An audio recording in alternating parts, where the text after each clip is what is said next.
Hi everyone, welcome to Bikini Design Club. Today I'm here to present you our new bikini pattern top, Talia.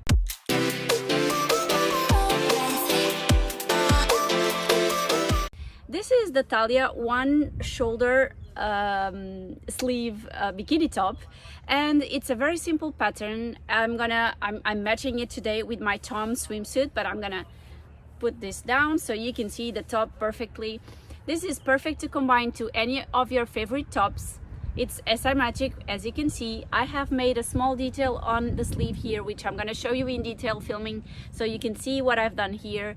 And the seam here is hidden, so it was sewn as a reversible, and under the bust it was sewn and finished with a top stitch, a zigzag.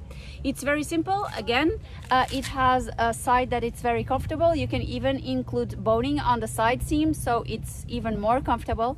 But thanks to the sewing method where I sew the front to the back continuously, you can see there are no bulkiness here on the connection between the front and the back piece, which makes this very nice and smooth.